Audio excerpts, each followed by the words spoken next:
Here's Delaware Governor Jack Markell's weekly message. Part of what makes our great state work well is how well we work together, particularly when faced with a challenge. This week I introduced a budget for the next fiscal year that's balanced without the need for new or increased taxes. It tackles head-on some of our more significant financial challenges, including the rapidly rising costs of Medicaid and state pensions and benefits. And while we're taking a collaborative approach on how we find savings in each of those areas, the goal of delivering real savings from each remains both clear and critical. It's a budget that makes clear our top priority remains helping people get back to work, and that we need to expand opportunity for people who are working. It keeps our core commitments in areas like public safety, public health, and environmental quality. It says clearly that the greatest investment we can make in our future is to have the strongest possible public schools now, and it keeps our commitment to our classrooms. Because our students are graduating into a job environment far different from what we faced, they're competing with people from around the world for jobs, and we're competing with governments around the world to help make those opportunities available here in Delaware.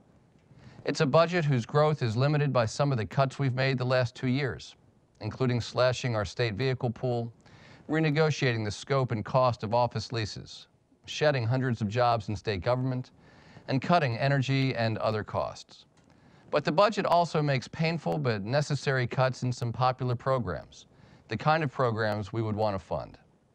Making financial responsibility a reality means budgeting what we need, not what we want. It's the kind of hard choice families make each day in their own lives, and the kind of choices from which state government cannot be immune. You can find more specifics about the budget at our website, governor.delaware.gov, or by sending us suggestions at ideas.delaware.gov.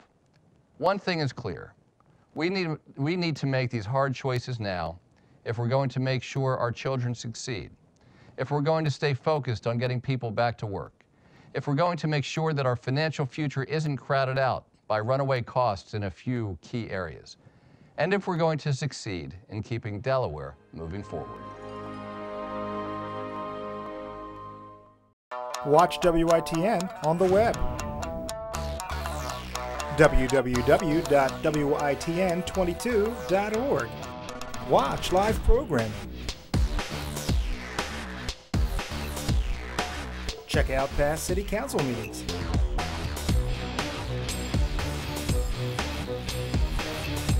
Catch up with City Committee meetings, or watch original Channel 22 programs. www.witn22.org. Online, anytime.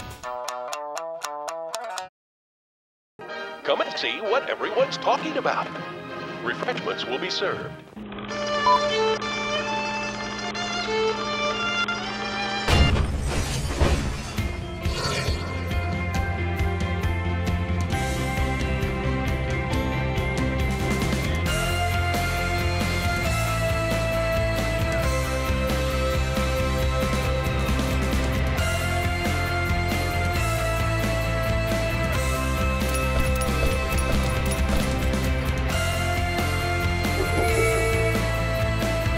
Check us out on the web.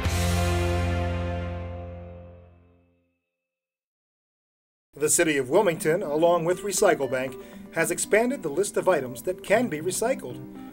All coated paper cartons, like those used for juice boxes and milk containers, and food and beverage containers marked 1 through 7, can now be placed in residential recycle bins. This includes glass bottles and jars, aluminum cans, steel cans, tin cans, empty aerosol cans, newspaper, mixed paper, white paper, envelopes, cardboard, junk mail, soft books, magazines, telephone books, cereal boxes, and more. Styrofoam and PVC containers used for things like yogurt, margarine, ketchup, and sunscreen should still go in your regular trash bin. Wilmington diverts nearly 35% of its total waste to recycling, keeping the city green and clean. And don't forget, the more you recycle, the more you get rewarded. Redeem Recycle Bank points at locations throughout the area. Check out www.wilmingtonde.gov or www.recyclebank.com for more tips and information. And remember, green is good.